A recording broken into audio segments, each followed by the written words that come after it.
Bienvenidos todos y todas a un viaje al interior, el espacio donde ustedes, los oyentes, y nosotros, mis invitados y yo, realizaremos durante los próximos minutos un viaje a nuestro mundo interno. En el episodio de hoy, tenemos como invitado a un excelente ser humano y profesional. Se llama Francisco Andrés Carvajal, es colombiano, pero actualmente vive en Lima, Perú. Pacho, como le dicen de cariño, es un experto líder de la región en el desarrollo de equipos, marketing y comunicación, y trabaja en Cantar y Bope Media, empresa líder en el mercado de investigación de medios de comunicación en América Latina. Francisco, o Pacho, se considera a sí mismo una persona obsesionada con los estudios. De hecho, cree que la formación académica y formal es fundamental para la vida. Salió de la casa de sus padres hace 18 años y se fue a vivir a Costa Rica, sin mucha idea de cómo sería su futuro. Dice que se siente muy orgulloso de lo que ha logrado porque ha trabajado muy duro y siempre ha tenido claro lo que quiere. Pero sin duda admite que también ha contado con suerte y su esfuerzo se ha visto recompensado. Dice que algo que lo ha marcado mucho en la vida y desde que tiene memoria ha sido la dedicación y el empeño que sus padres le han puesto a todo lo que han hecho en la vida. Se sorprende y ahora de adulto le inspira mucho las ganas que tenían de superarse y de luchar por darle a sus hermanos y a él lo mejor que ellos pudieron. Esa responsabilidad, compromiso y ambición son cosas que lo han guiado siempre y que hasta el día de hoy lo impulsan a dar lo mejor de él en cada cosa que hace. Se considera alguien muy competitivo. Le gusta destacar, ser el mejor y que lo feliciten. No sabe, dice él, si esto es un defecto o una cualidad, pero le gusta mucho el reconocimiento y esto es parte fundamental de su desarrollo como profesional. Dice además que la idea de la muerte le genera mucha incertidumbre, pero no la de él, sino la de sus seres queridos. Cree que no está preparado para afrontar un gran duelo, ya que la última vez que sufrió una pérdida fue la muerte de una mascota, evento que lo derrumbó y le costó mucho tiempo salir adelante.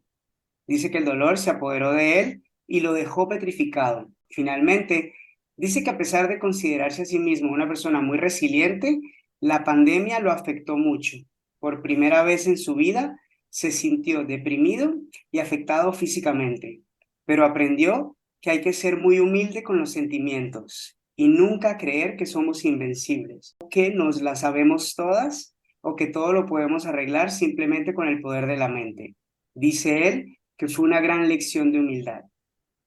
Hola Pacho, bienvenido a un viaje al interior, ¿cómo estás?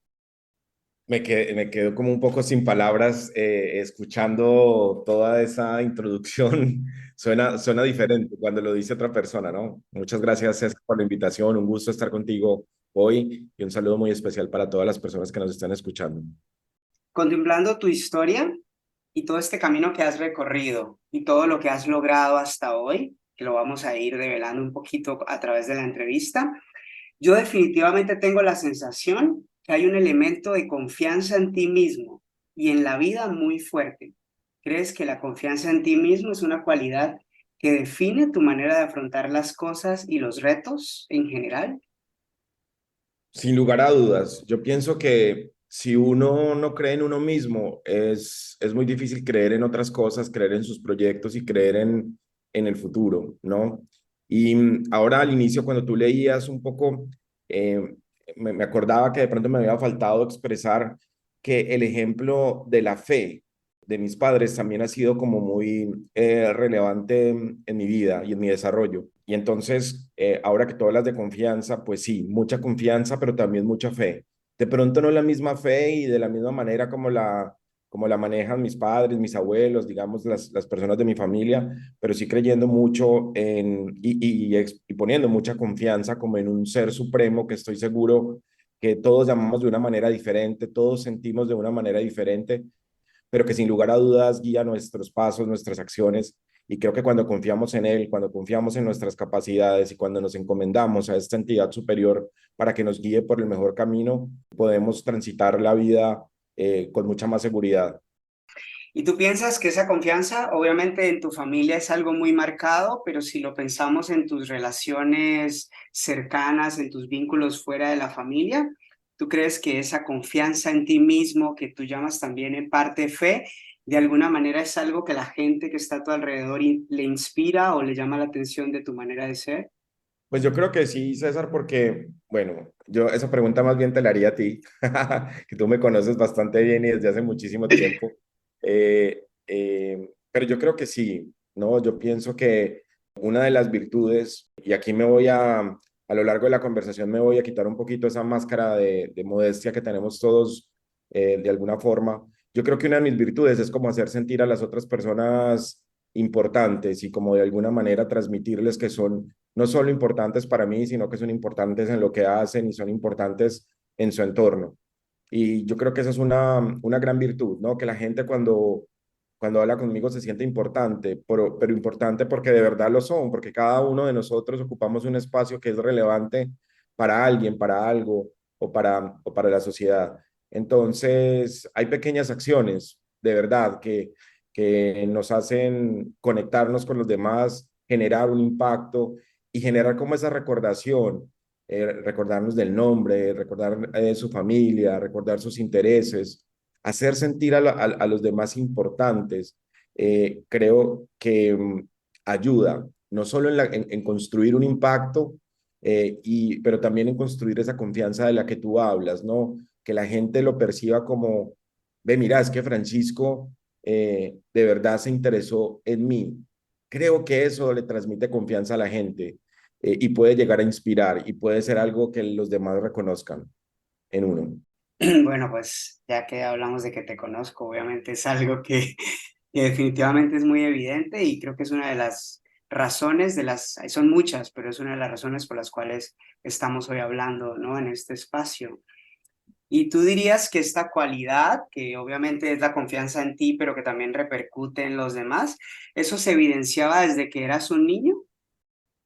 Sí, yo creo que sí. Sin lugar a dudas, yo siempre he buscado de una manera innata. O sea, a mí nadie me lo dijo. Yo creo que ha sido un tema como de lo que hablamos de la memoria genética o con lo que nosotros venimos de alguna forma eh, demostrarme como una persona segura. Pero ojo, a veces ni siquiera lo siento que lo soy, ¿no? A veces estoy súper nervioso, me estoy muriendo del susto.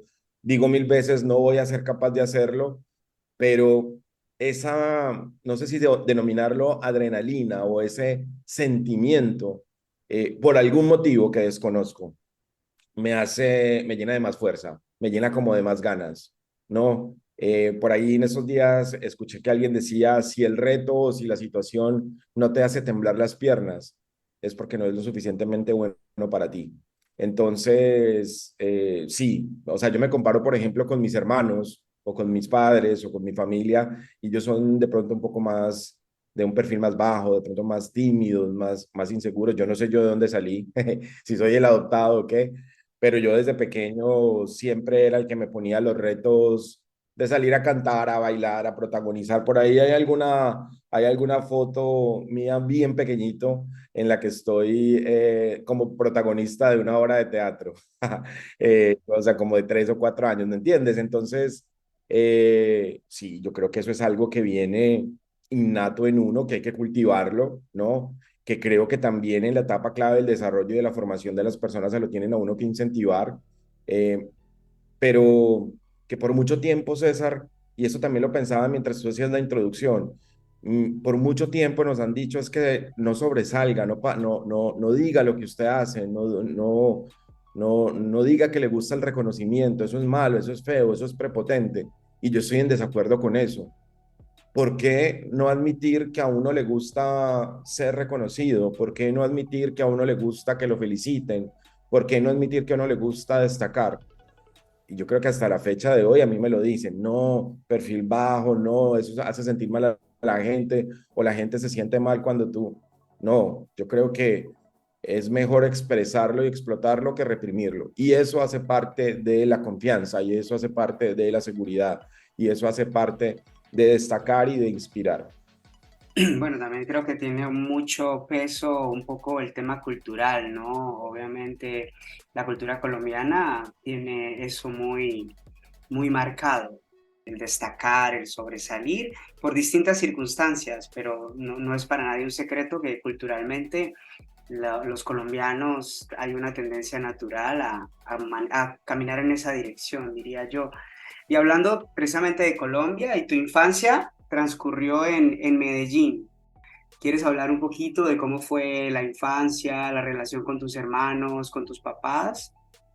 Mira, en realidad mi infancia, los primeros, yo nací en Medellín, ¿no? Pero en realidad si alguien revisa mis papeles, mi registro de nacimiento y demás, yo aparezco registrado en un pueblo que se llama San Vicente, que es como a una hora, en aquel entonces una hora y media, ahora ya está mucho más cerca, como una hora porque por las vías y demás, que es de donde es toda mi familia materna y paterna. Solo que yo nací un día en Colombia no celebramos San Valentín, sino que celebramos el Día del Amor y la Amistad. Entonces yo nací el Día del Amor y la Amistad y en ese día en Medellín estaban todas las notarías cerradas para el registro. Entonces terminé siendo registrado en el pueblo donde en ese momento vivían mis padres y toda mi familia. Eh, Después nosotros, cuando mi hermano mayor entró al colegio, nos fuimos a vivir a Medellín. Pues, es que te digo que San Vicente hoy por hoy es casi como un barrio de Medellín, es bastante cerca. Pero ahí cuando tú al inicio decías que yo admiro a mis papás, sí, pues porque en ese momento ellos tuvieron la lucidez de decir, no, nosotros no queremos que nuestros hijos estudien en un pueblo, y ojo, no quiero hablar mal de esto como algo peyorativo o algo así, pero pues es claro que la educación en las ciudades es mucho mejor, o hay mejores colegios que en algunos lugares. Esto ha venido cambiando.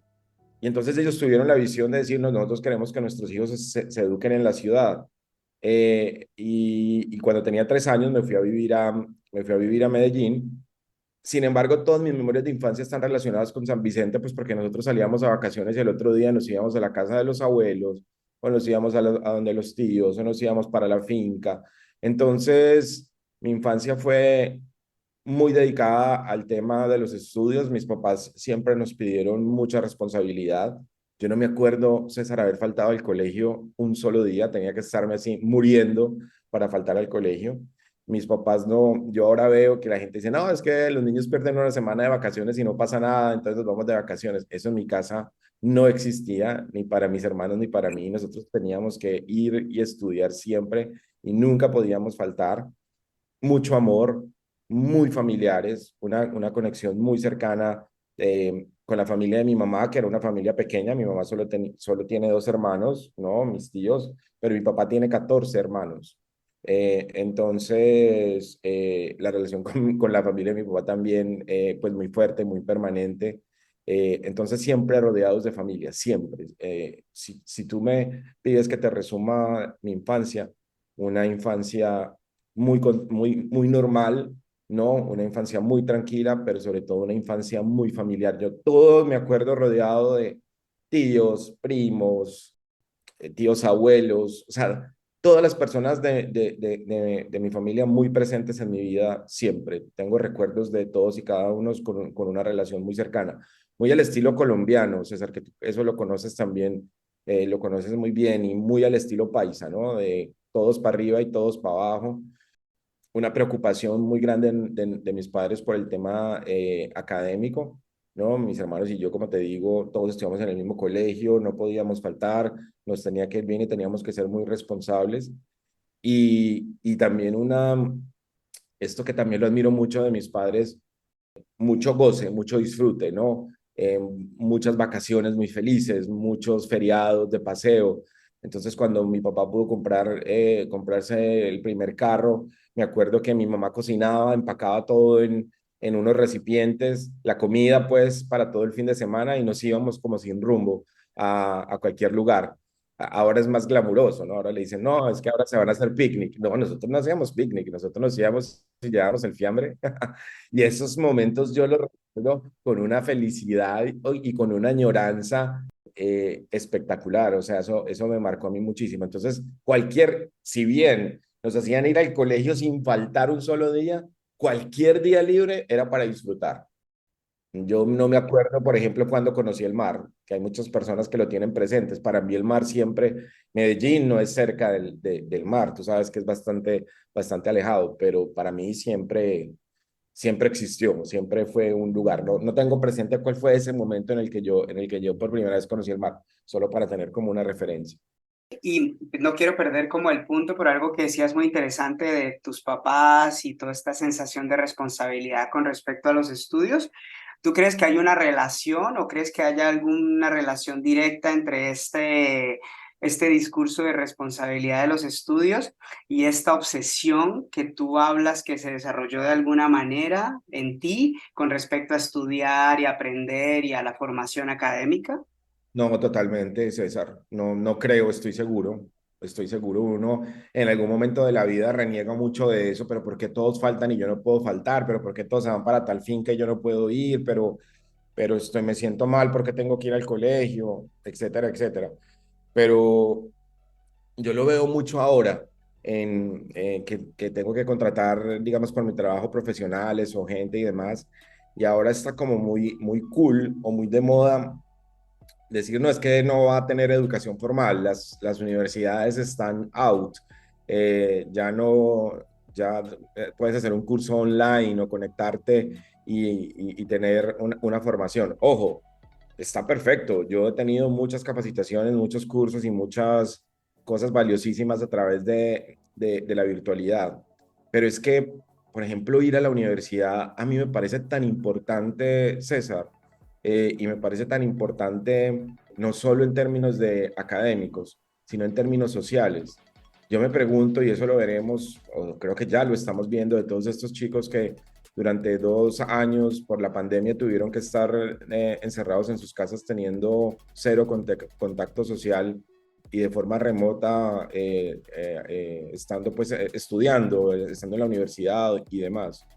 Para mí, el contacto social, el networking y mis grandes amigos, todos los que puedo contabilizar en este momento de mi vida, vienen de experiencias académicas. Entonces uno no solo aprende las materias, uno aprende de la vida, a relacionarse con diferentes personas.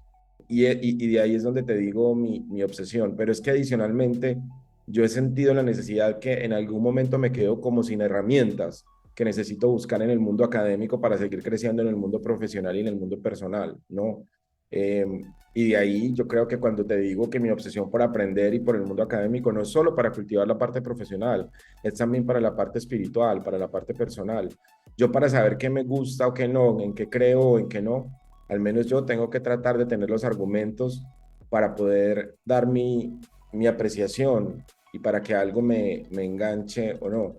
Entonces, no sé, en algún momento se puso muy de moda la meditación y yo veía que todas las personas iban a meditar porque les parecía súper cool decir que estaban meditando, pero hay mucho más, o sea, hay mucho más, muchas cosas más allá de la meditación, es un tema mucho más profundo, es que te voy a venir a decir yo a ti, tú eres el experto. Pero a lo que voy es que la gente siente que sentar, o sea, que solo se hace por ser algo cool y no es así, solo por ponerte un ejemplo, es mucho más allá. Entonces yo para definir si lo puedo hacer o no lo puedo hacer, si me interesa o no me interesa, tengo que aprender, tengo que saber. Y eso hace parte pues como de la curiosidad, pero hace parte de mi obsesión por aprender, por educar, por conocer y por formarme un criterio sobre las cosas.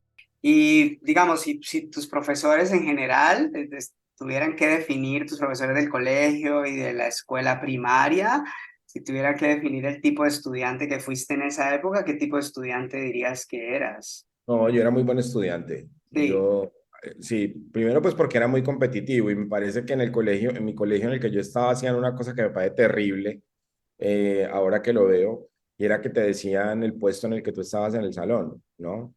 Entonces te decía si eras, o sea, con tus calificaciones venía una casilla donde decía cuál era el puesto que tú ocupabas, si eras el primero, el segundo, el tercero. Yo no me, o sea, para mí estar de tercer puesto era una tragedia, para que te hagas una idea. O sea, me sentía fracasado. Y el tema es que ese tercer puesto siempre lo obtenía porque hablaba mucho. Entonces me castigaban con él. Entonces a mí académicamente me iba siempre muy bien, pero disciplinariamente no tan bien. Mi hermano mayor era más aplicado y más juicioso y más callado. Entonces, como estábamos en el mismo colegio, él estaba 2 cursos y no estoy mal adelante de mí. Entonces, cuando yo llegaba a los profesores que habían sido profesores de él, le decían a mi mamá, él es muy buen estudiante, pero le cierran la boca y le salen letreros. Eso, no, eso me dejó traumado, como se lo digo una vez a mi mamá cuando yo era chiquito. Y bueno, tú que me conoces sabes que yo, mejor dicho, hablo hasta con las piedras. Entonces, creo que muy buen estudiante en términos generales, sí.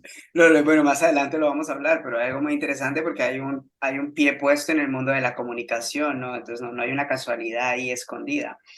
Pero con respecto a tu formación superior, ya lo que es la universidad y demás, tú empezaste en Colombia, ¿correcto? Ahí fue donde te empezaste con tu formación académica. Sí, yo empecé, o sea, yo mi carrera la empecé y la terminé en Colombia, ¿no? En la Universidad Bolivariana en Medellín. Estudié comunicación, estudié lo que quería en la universidad donde quería.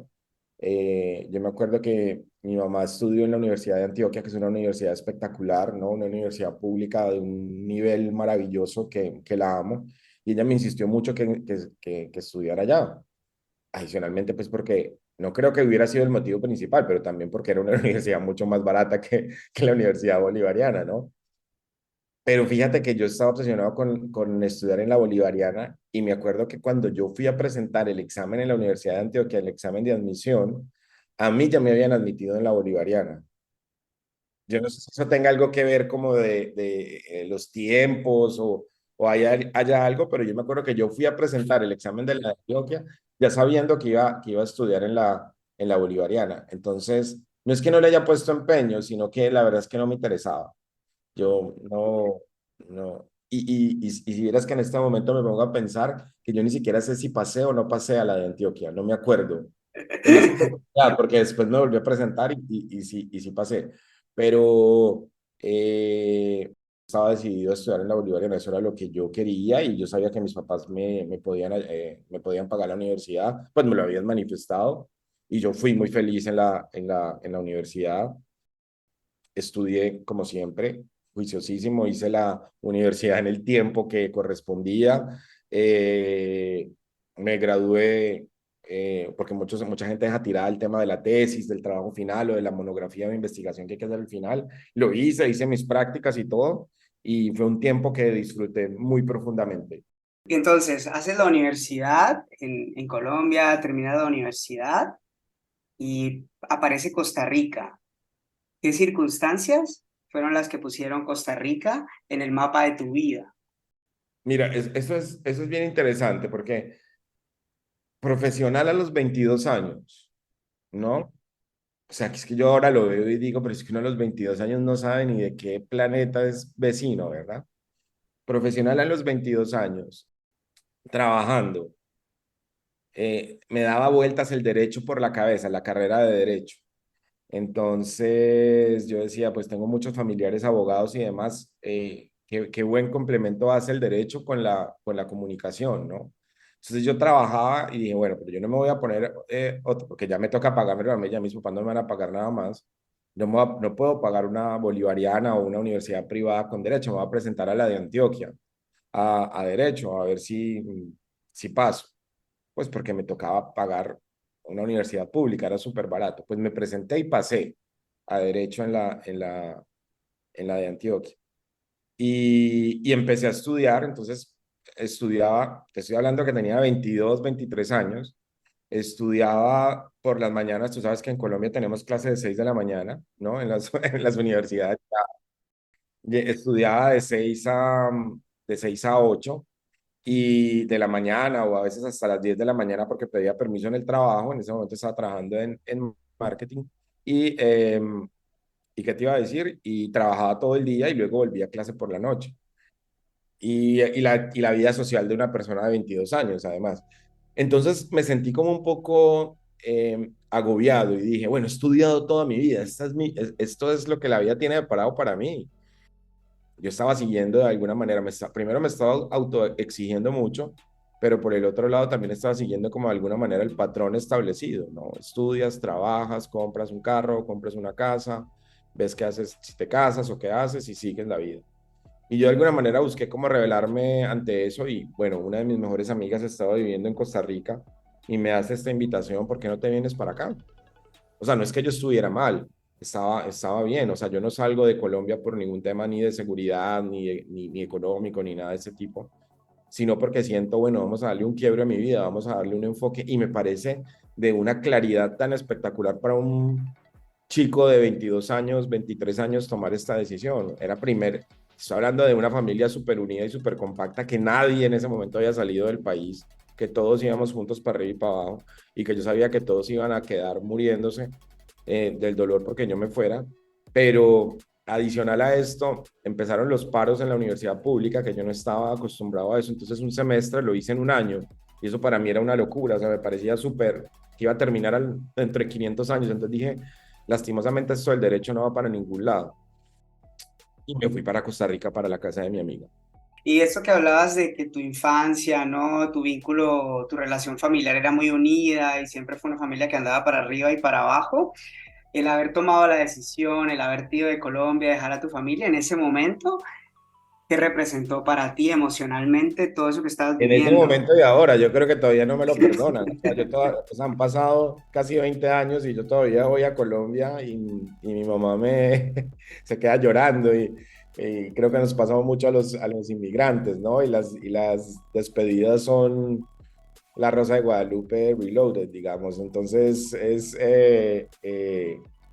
duro separarse de la familia, es duro romper esa tradición familiar. Como te digo, yo en ese momento, pues no me acuerdo en ese minuto, probablemente alguna prima de mi mamá que vivía en Nueva York se había ido hace mucho tiempo, en esa época de los 70s, 80s, que muchos colombianos emigraron a Estados Unidos.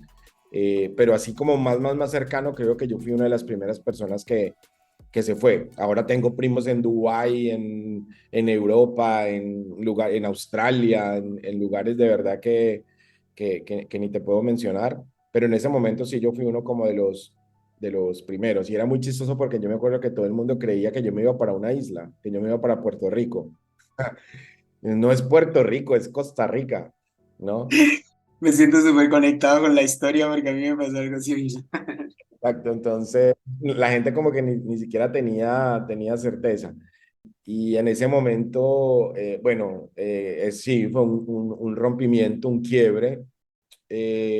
Yo creo pues que las mamás colombianas y sobre todo las paisas que son tan matriarcas, tan mamás gallinas y demás, siempre va a ser un duelo y siempre va a ser algo triste, ¿no? Pero mi salida del país creo que no solo me abrió la mente a mí, sino que también le abrió la mente a mis padres y les ha dado la oportunidad a ellos de conocer el mundo conmigo o por mí y de incentivarles a ellos también muchas cosas que de pronto, y a mi familia en términos generales, ¿no? Que si de pronto yo no hubiera salido, no hubieran sido tan fáciles, aunque yo ahora veo que la gente viaja con tal facilidad y eso me encanta y que tienen una visión como tan abierta, pero en aquel entonces, acuérdate, César, y creo que tú y muchos de los que me escuchan se van a identificar con eso. No era tan fácil salir de Colombia. Nos pedían visa hasta para ir al baño.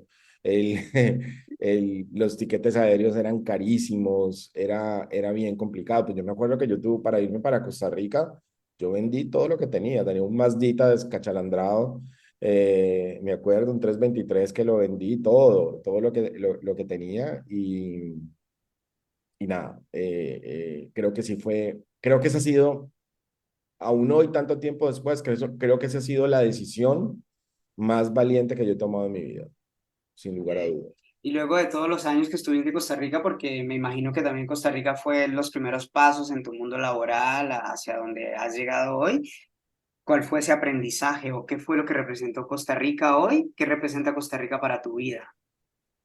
Pues Costa Rica, Colombia es mi mamá y Costa Rica es mi novia o mi esposa, por decirlo de alguna manera, o mi novio o mi esposo, por si lo quieres plantear así. Yo a Colombia la amo con todas mis fuerzas, soy colombiano, vibro con Colombia, o sea, yo escucho el himno colombiano y me quiero morir. Tú sabes que eso es una cosa muy rara que le pasa a uno cuando sale de Colombia. En Colombia no le para bolas, pero pone un pie en Panamá y escucha el himno de Colombia y ya se quiere uno deshacer de la emoción. Pero No, pero Costa Rica me ha dado a mí las grandes oportunidades que he tenido en la vida, ¿no? Yo también fui muy feliz en Costa Rica. Pues gran parte, yo viví de manera estable, digamos, todos los días de mi vida en Costa Rica, 5 años. Y viviendo, digamos, o teniendo como base en Costa Rica, pero viajando demasiado. No sé si te acuerdas de esa época en la que yo prácticamente solo estaba los fines de semana en casa, o 4 años más. Entonces, pues imagínate, gran parte de mi vida adulta la viví allá, o sea, como de una etapa bien clave. Entonces, no, yo amo Costa Rica, tengo grandes amigos allá, y Costa Rica tiene la capacidad de que ahora, cuando regreso actualmente, hace que me sienta como en casa, ¿no? O sea, yo siento que estoy regresando a mi casa, por más de que ya hace, sí, casi 9 años también que me fui sí, 9 años que me fui de Costa Rica. Imagínate cómo pasa el tiempo. Te vas de Costa Rica hace 9 años, pero hoy laboralmente estás en Lima. ¿Cómo llegas de Costa Rica a Lima? ¿Qué ha sucedido en esa transición? Sí, pues esa salida de Costa Rica no fue así como tan sencilla. Yo empecé a trabajar con Cantar, con la empresa que en ese momento se llamaba Solo Vivo Petá, y me empiezo a trabajar en Costa Rica, ¿no? Esa es una historia bien interesante porque me hicieron el proceso de reclutamiento en una fiesta. Conocí al gerente general de la empresa en una fiesta, y me dijo: ve, me interesa que trabajes conmigo, anda el lunes a la oficina y vemos qué hacemos. Entonces, ese fue mi primer proceso de reclutamiento de recursos humanos. Entonces así empecé a trabajar. Y bueno, y como te digo, un poco suerte, un poco de dedicación, empecé a crecer, o sea, mucho trabajo, empecé a crecer en la empresa, pero también en la empresa se dieron los movimientos, salieron las personas, hubo reestructuraciones y demás que hicieron que yo fuera creciendo. Entonces, al poco tiempo pasé de tener una responsabilidad solo de Costa Rica a tener una responsabilidad de Costa Rica y de Guatemala, y luego pasé a tener una responsabilidad regional, y luego la región se fue creciendo hasta el Caribe, no solo Centroamérica, sino también el Caribe. Y de alguna manera yo creo que las personas en la organización y yo mismo empezamos a sentir que se me estaba quedando de alguna manera pequeño el territorio para lo que yo podía dar o para mis capacidades. Entonces, en esa medida, en el 2013 recibo la propuesta de moverme para Ecuador, ¿no? Como gerente general de Ecuador. Y entonces en enero del 2014 me fui a vivir a Ecuador, y en Ecuador estuve viviendo 4 años en Guayaquil, ¿no? Ahí sí no conocía a nadie, ahí no tenía amigos, ahí no tenía nada. Llegué a construirme una vida de cero. Me acuerdo que me fui con mi pareja de aquel entonces, y mis dos gatos a abrirme una vida en Guayaquil. Y bueno, no quiero sonar pues como el enamorado de todos los lugares, pero allí en Guayaquil también me costó al principio adaptarme, de una ciudad con un clima súper caliente y demás, pero llegué a vivir a un lugar hermosísimo, paradisiaco, que tú conociste. Y bueno, y Ecuador también me dio cosas maravillosas. Yo creo que la capacidad de adaptación y la resiliencia que uno debe tener, es como el arma secreta, César, para uno adaptarse a los cambios en la vida. Los cambios no son sencillos. Yo estaba saliendo de 9 años de vivir de Costa Rica, llegué a Ecuador, fue un shock, fue difícil al inicio, fue complicado en términos laborales y en términos personales, pero uno tiene que buscarle la comba al palo, como dicen en nuestro país. Uno tiene que adaptarse. Si uno no se adapta, si uno no le ve los lados positivos a todo en la vida, y con eso no quiero sonar conformista, pero si tú tienes una realidad y no la puedes adaptar en algo positivo, entonces vete de ahí.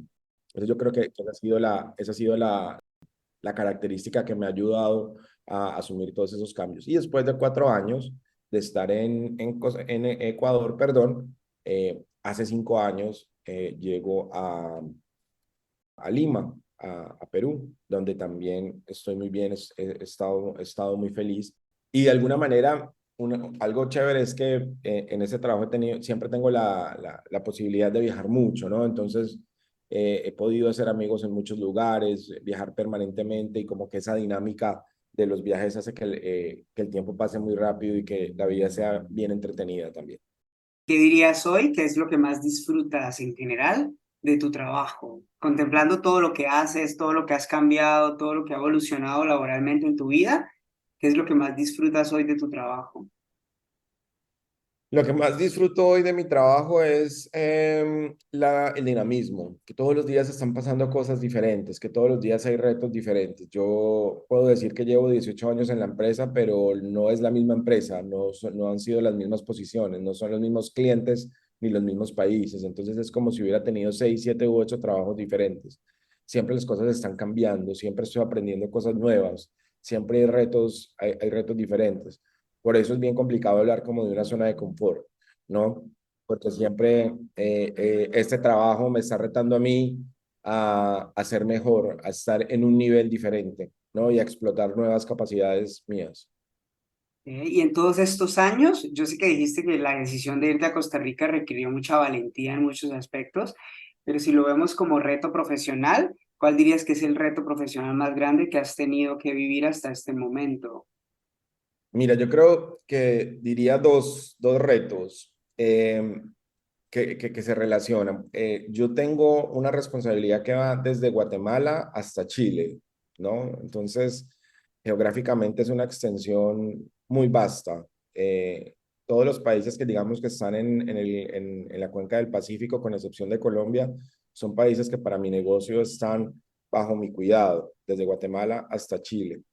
Entonces, el gran reto es cómo estar presente con todos los equipos, con todos los mercados y con todos los clientes de una manera balanceada, ¿no? Sin que se note que yo estoy, digamos, físicamente pasando más tiempo, entre comillas, porque en realidad me paso viajando mucho tiempo, pero más tiempo en Perú. Yo creo que ese ha sido como el gran reto, cómo estar presente, cómo estar conectado y cómo estar en comunicación con todos los equipos de manera permanente. Y yo la verdad es que ahora haciendo como una evaluación del tema de la pandemia que mencionaba, eso fue uno de los aspectos que a mí me afectó, ¿no? Verme de un día para otro encerrado como si me hubieran cortado las alas frente a un computador tratando de estar presente en un montón de situaciones complicadas a lo largo y ancho de todos los países. Eso fue algo que me afectó y que creo que me bajoneó bastante, ¿no?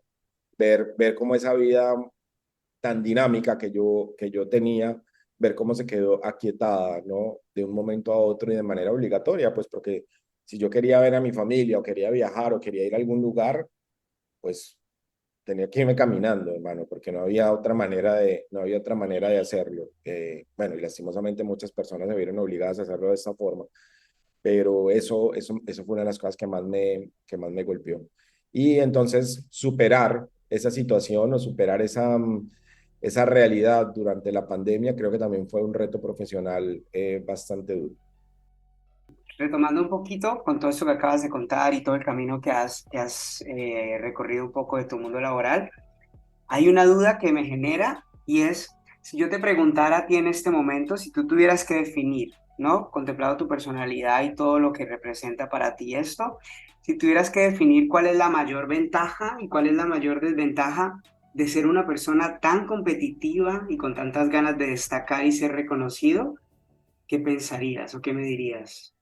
La mayor ventaja es que siempre te obliga a dar la milla extra, siempre te obliga a estar un punto más adelante, siempre te obliga a pensar de una manera creativa, ok, si yo quiero destacar, ¿qué tengo que hacer? ¿Qué van a hacer los otros? ¿Ya? Y, y qué voy a dar yo diferente o qué voy a hacer yo diferente para destacar. Entonces, eso saca lo mejor de ti, ¿ok? La parte negativa son, si me permites, son dos cosas. La primera es que nosotros siempre culturalmente tenemos un chip de asociar lo competitivo con algo negativo. Como si el hecho de que yo sea competitivo me da a mí la autorización para pasar por encima de las personas, para pasar por encima de la gente. Y yo creo que en nada en la vida uno puede pasar por encima de nadie. ¿Ok? Entonces creo que ahí hay como un contexto negativo de la competitividad. Entonces, hacer por cualquier cosa, por ser el primero, no se vale. No. Y yo creo que eso lo tengo súper claro. ¿Ok? Lo tengo súper claro y es algo que trato de, es como un mantra que trato de mencionarme todo el tiempo, ¿no? Uno no puede pasar por encima de absolutamente nadie. Y entonces, bueno, pero lastimosamente muchas personas lo entienden así. y sienten que cuando una persona crece o cuando una persona avanza es porque ha tenido que pasar por encima de muchas personas. Yo no estoy tan de acuerdo con eso. No estoy cero, estoy cero de acuerdo con eso. Ese contexto negativo no puede ser una constante. Y lo segundo, César, es que si uno no canaliza bien sus energías, uno siendo una persona competitiva puede sufrir mucho, porque es mentira que siempre se gana, es mentira que uno siempre es el mejor, ¿no? Entonces, si uno no sabe canalizar las energías, puede ser muy desgastante y uno puede sufrir demasiado. Entonces hay que buscar la manera de que eso sea el combustible, ¿no? Ok, hoy no gané, hoy no me fue bien, hoy no fui el mejor. Eh, ¿Cómo hago para ser el mejor? Me hace pensar el tema de la competitividad. Para ser una persona competitiva, de alguna manera también está como implícito por esto que me estás diciendo, o puede ser mi interpretación, que hay que estar siempre viendo lo que hace el otro, porque siempre hay una referencia externa. Ese compararnos recurrentemente o esa comparación no se puede convertir en algo también desgastante al final.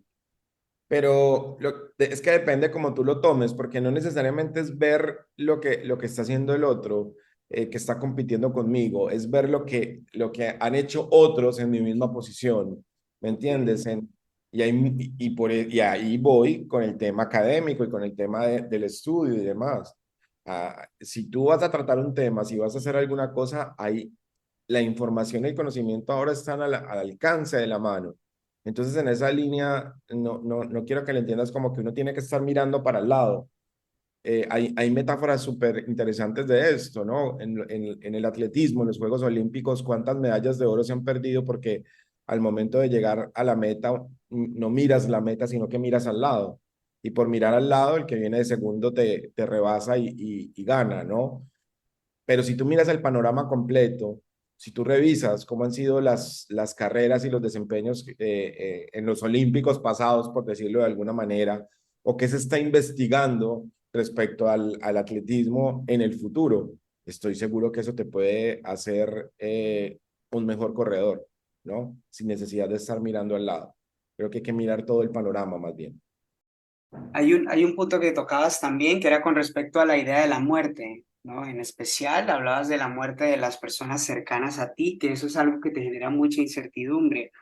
Cuando piensas en la palabra muerte, ¿qué se te viene a la cabeza? No, es que fíjate que yo tengo dos experiencias con la muerte que para mí han sido como bien difíciles, César. Entonces, de ahí no se me ha muerto como nadie más. Cuando estaba como en la adolescencia, se murió mi abuela, que era como mi segunda mamá, pues la mamá de mi mamá. Y yo estaba pues como en un momento, si uno está como en la adolescencia, 13, 14 años tenía yo, y me marcó mucho, me dio mucha tristeza, por más que ahora siento y creo que en ese momento también lo sentía que ella necesitaba descansar porque creo que había pasado por una depresión muy profunda de muchos años desde que enviudó. Imagínate, ella se murió, si no estoy mal, en el año 94 y ella se enviudó creo que en el 85. Y yo creo que desde el momento que ella enviudó estuvo deprimida. Lo que pasa es que en ese momento no se tenía como tanta conciencia de la salud mental como hay ahora. Y por más que mi mamá y mis tíos hicieron todo lo que estuvo en sus manos, creo que mi pobre abuelita estuvo bastante deprimida los últimos años de su vida. Qué pesar, pobrecita. Y eso me la recuerdo mucho y la tengo muy presente porque era una persona tan especial, tan alegre y tan linda, ¿no? Y que batalló tanto con su salud mental en la última etapa de su vida. Nunca, yo creo que ella nunca dejó de ser alegre, pero, sí, pero la procesión iba por dentro, ¿no? Eso por un lado. Y eso me dio muy duro. Y más recientemente, cuando estaba en Ecuador, uno de mis gatos falleció. Y yo sé que de pronto para las personas que no tienen mascotas esto no es tan sencillo de entender, porque te dicen, no, muchas personas me lo decían, no, pero cómprate otro gato, pero ten otro. Y fue algo que me afectó profundamente y me llevó como a un estado muy oscuro y muy triste del que casi no salgo.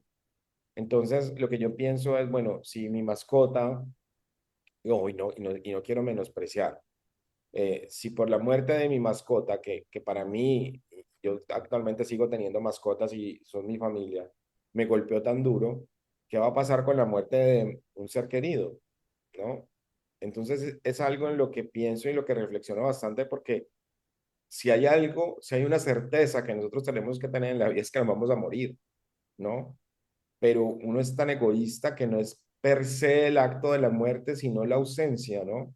Saber que la otra persona no va a estar ahí para uno. Y esa, dice una poeta muy famosa que se llama Rocío Dúrcal, que la costumbre es más fuerte que el amor.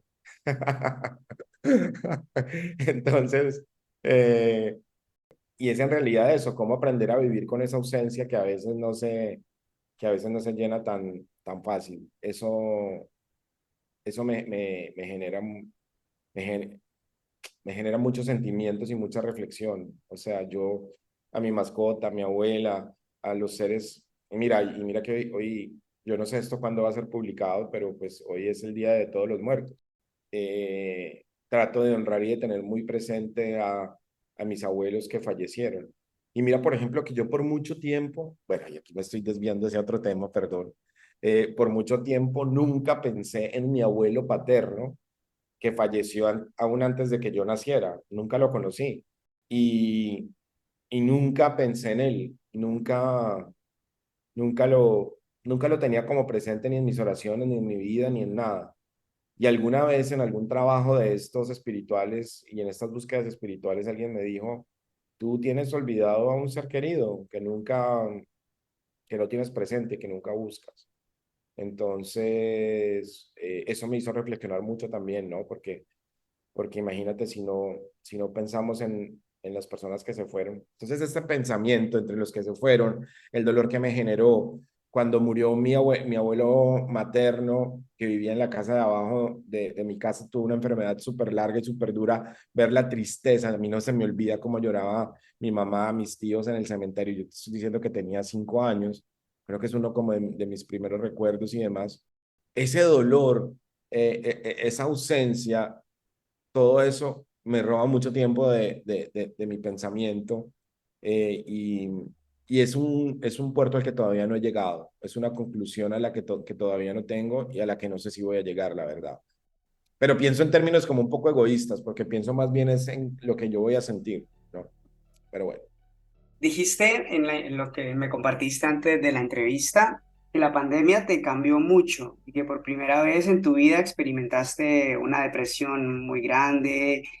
¿Tú crees que hay una relación entre todos estos temores que tú hablabas ahora con respecto a la muerte y todo esto que estaba pasando en el mundo y toda esta vulnerabilidad a la que estábamos expuestos de que cualquier persona se podía morir en cualquier momento por todo este tema del COVID? ¿Crees que hubo alguna relación en ese sentido?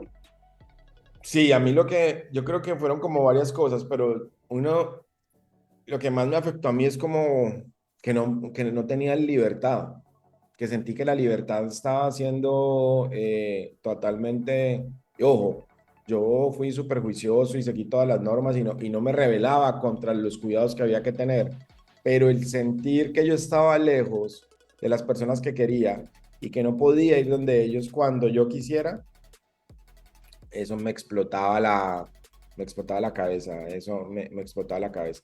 Pero mira, yo hago yo hago una, ahora siento que eso tenía que pasarme.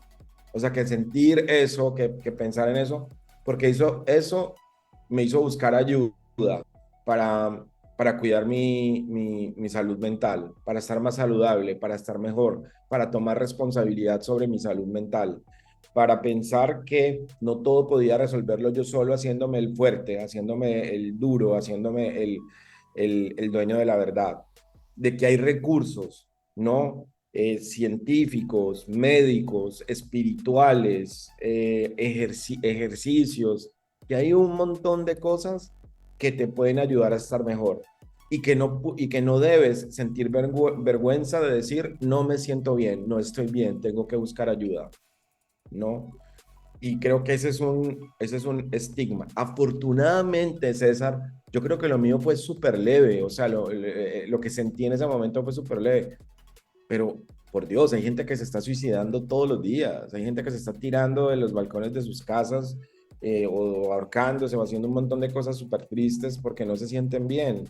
Entonces yo creo que tenemos que hablar mucho de eso, que es un tema que nosotros tenemos que poner sobre la mesa todo el tiempo en nuestras conversaciones profesionales y personales, pero el tema de la salud mental es trascendental y siento que a todos de alguna manera nos afecta en algún momento de nuestra vida, algunos más, algunos menos, a otros por más tiempo, a otros por menos tiempo.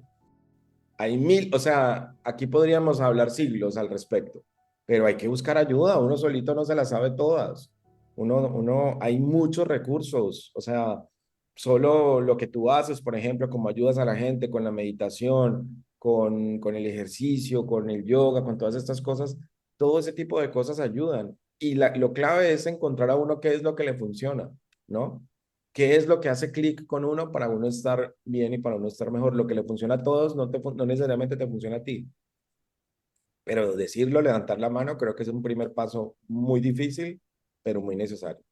Bueno, no puedo estar más de acuerdo con eso que acabas de decir, porque efectivamente creo que también este espacio trata un poco de eso, ¿no? Como de encontrar un poco de inspiración en otros, ¿no? Y ver lo que otros hicieron, que a veces nos da miedo intentarlo, pero escucharlo en primera persona, pues siempre ayuda y abre un poco la mente. Cerrando un poco, hace 18 años tú saliste de Colombia y de la casa de tus padres y decías que sin mucha idea de lo que sería tu futuro. Hoy, tantos años después, ¿qué dirías que es lo que más te emociona de pensar en ese momento en el que diste ese primer paso y ver la persona en la que te has convertido hoy, pero sobre todo en el impacto positivo que has tenido en la vida de mucha gente en muchos países durante todo este tiempo?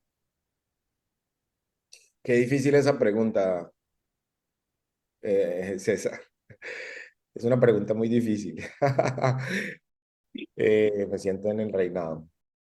No, yo me siento muy orgulloso de mí, sin falsas modestias. Me siento muy orgulloso de lo que he logrado, de lo que he conseguido. Nunca soy más feliz que cuando puedo compartir lo que he conseguido con las personas que yo quiero, ¿no? Eso es lo que más me llena. O sea, hace poco yo trato de verme siempre mucho con mi familia. Hace poco estuve con ellos en un viaje y disfrutar las cosas sencillas de estar con ellos, la calidad de tiempo, y eso me llena muchísimo. Pero lo que yo jamás imaginé es que fuera a tener la capacidad de tener tantos amigos en tantos lugares, de tener mi amor tan esparcido por tantos lugares. Eso es algo que me emociona, que me llena mucho y obviamente cuando a uno le preguntan de qué te arrepientes y la gente dice, no, yo no me arrepiento de nada, todo tuvo que haberme pasado por algún motivo, no, es una mentira. Uno así hay cosas de las que se arrepiente, pero de haberme, claramente, de haberme ido a Costa Rica y empezar una vida afuera, no me arrepiento. Creo que esa ha sido la decisión más valiente y más acertada que yo he tomado y, y reducirla, digamos, tendría que hacer una lista muy extensa, pero poder haber crecido personal y espiritualmente durante todos estos años en tantos países y con tantas personas me llena de mucho orgullo.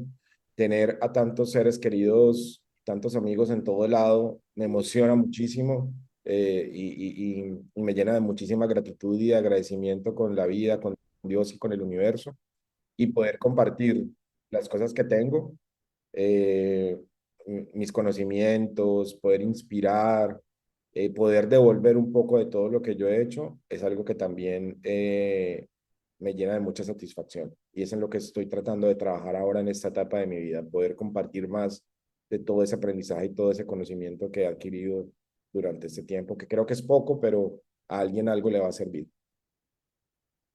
Y si piensas en todo lo que tienes y todo lo que has conseguido hasta hoy, ¿qué dirías que te falta y qué dirías que te sobra para sentirte una persona más plena? Me falta conocer más, más lugares. Entre más conozco, entre más viajo, entre más conozco, siento que el mundo es tan grande y tan maravilloso que quiero tener la salud y el tiempo para poder disfrutarlo mucho más. Eso me falta. y me sobran muchas cosas materiales. Uno se va llenando de tantas cosas, César, a lo largo de la vida y va comprando tantas cosas inútiles que, que al final no son tan importantes y que te van haciendo la maleta como más pesada. Y al final eso no es tan necesario. ¿Cuál dirías que es ese consejo o ese tip profesional que llevado de verdad a la práctica puede ayudar a cualquier persona a tener la carrera exitosa o satisfactoria que sueña? Dejaste las preguntas difíciles para el final. No, yo pienso que la preparación constante, César, la preparación constante. Yo creo que uno tiene que estarse preparando constantemente. La curiosidad, buscar, aprender, instruirse. Están pasando tantas cosas, estamos viviendo en una época de tanto conocimiento, de tanta creación intelectual, en el que se están generando tantas cosas de acceso tan fácil, mm, que la curiosidad. Hay que ser curiosos, hay que ser muy, muy, muy curiosos ahí, no conformarnos, sino seguir buscando. Mira, yo tengo 43 años, yo viví en una generación súper interesante en la que nos tocó pasar de casi que de la máquina de escribir al computador en el colegio. Me acuerdo que en noveno nos dieron las primeras clases de computación y me acuerdo que todavía en la biblioteca de la universidad teníamos que buscar los ejemplares impresos de los libros para poder consultarlos. O sea, toda esa transición. Y yo veo que hoy todo es tan sencillo en términos de acceso al conocimiento que no hay excusa para no estar siendo curiosos y trabajando en cultivar el intelecto. Bueno, pues antes de terminar, ¿hay algo que no hayas dicho durante la charla que quisieras compartir en este momento con las personas que te puedan escuchar y conmigo? No, pues César, primero que todo, muy agradecido de tu invitación. Me honra mucho que me hayas invitado en este espacio tan especial donde han pasado personas como tan interesantes. A veces pensaba que yo qué voy a tener para decir, pero bueno, siempre sale algo. Y no, decirte pues aquí públicamente delante de todas las personas que nos escuchan, pues que creo que también tú has tomado decisiones muy valientes que me han inspirado mucho, ¿no? Salir de tu zona de confort, buscar también aprender, conocer otros lugares, otras experiencias, rodearte de otras personas. Creo que es muy valiente y lo admiro mucho de tu parte, me inspira mucho. Afortunadamente, hace no mucho tiempo tuvimos la oportunidad de vernos después de muchos años físicamente y fue algo que me llenó mucho, ¿no? Entonces, nada, felicitarte por todo lo que has logrado. Como te digo, eres una gran inspiración también y agradecerte mucho por haberme invitado el día de hoy. Nada, pues no, muchísimas gracias por tus palabras. Hay algo en lo que creo, ¿no? Y es como que la vida es un espejo y al final de cuentas, pues creo que es un reflejo de la misma admiración que siento por ti y qué interesante que digas que no tenías mucho que aportar, porque bueno, al final creo que tienes muchas cosas que contar y una carrera profesional, pues digamos envidiable o por lo menos muy admirable. Ya para antes de cerrar la conversación, imagino que tienes mucho que aportar a las personas que se dedican al mundo de los negocios, o en este caso al mundo del marketing y la comunicación. Si estas personas desean conocerte un poco más o conocer tu trabajo, o si tienes algún tipo de espacio donde compartas cosas, ¿dónde y cómo pueden contactarte estas personas? Sí, la mejor manera para que se contacte conmigo, pues, digamos como la red social que tengo como más enfocada a todos estos temas es en LinkedIn, Francisco Carvajal Henao con H. Ahí siempre estoy compartiendo, publicando, opinando y demás en todos los temas de marketing, publicidad, investigación y negocios. Así que por ahí podemos estar en contacto. Pues nada, Pacho, muchísimas gracias nuevamente, pero sobre todo gracias a todas y a todos los que nos acompañaron en este viaje del día de hoy, nuestro viaje al interior. Namaste.